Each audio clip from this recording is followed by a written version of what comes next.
Okay, so the final ones. We're saying in a different scenario, a single ladybug is standing near the edge of the disk at a distance of 0.9 r from the center. It's 0.9 r from the center, where r is the radius of the disk, as shown in figure 1. The rotational inertia of the ladybug disk system is I1, and the disk completes one rotation in 2.5 seconds.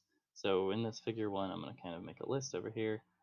We have an rotational inertia of I1, and our speed, we have 2 pi radians every 2.5 seconds. So we have 2 pi divided by 2.5, oops, sorry, 2 pi divided by 2.5 for its angular speed.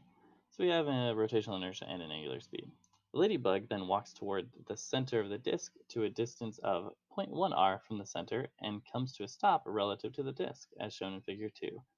Now the rotational inertia of the system is I2, and the disk completes one rotation every 2 seconds. So now we have this omega 2 is 2 pi radians every 2 seconds. And we want to know an equation for I2 in terms of I1. So what's tricky about this question is they give you this radius and they give you the other radius. We do not need those. We just need I2 in terms of I1. So yes, we have that equation that's like I is equal to what, 1/2 mr squared for a disk. But we don't need that. We have I1, we have I2, and all that we want is an equation for I2 in terms of I1. And what's really going to help us out here is we know that the angular momentum, angular momentum is going to be conserved. So our initial angular momentum in situation 1 is going to equal our angular momentum of situation 2.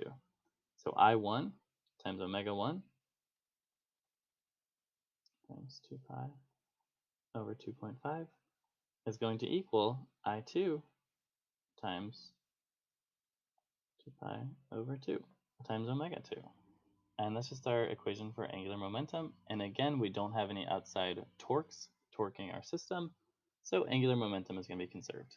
So we can cross out these 2 pi's, which is nice, and say I1 is 1 over 2.5 equals I2 times 1 over 2. And we get I2. If we bring this 2 over, equals I1 times 2 over 2.5. So I2 is equal to, let me get my calculator out, 2 divided by 2.5, I should know how to do that, 0.8,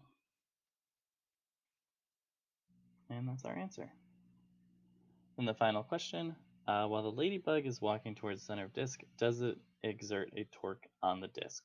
So again, this is going to be just like we did in part B, where we kind of think about these pieces separately. So if we look at just the disk, we can say the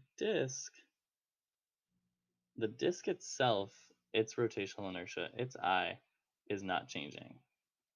For the disk, it is made up of the same mass and it has the same radius this whole time. So I of the disk is not changing, but the omega of the disk, the angular velocity, did decrease. We saw that it went from 2 pi over 2.5 to 2 pi over 2 radians per second.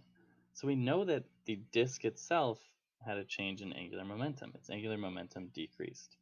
And we said if we want to change the angular momentum of an object, we have to torque it for some amount of time.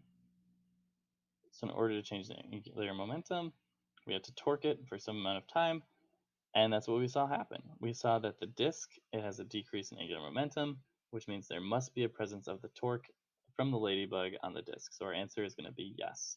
So overall, yes, our angular momentum is conserved, but if we look at just the disk, the angular momentum of the disk went down. It gave some angular momentum to the ladybug. So again, it was still conserved as a whole, but individually, the angular momentum of the disk went down because there was a torque acting on it. That's our only way that we can change the angular momentum. Okay, so that sums up our questions. Hopefully that was okay, and I will talk to you in the Zoom session if it wasn't.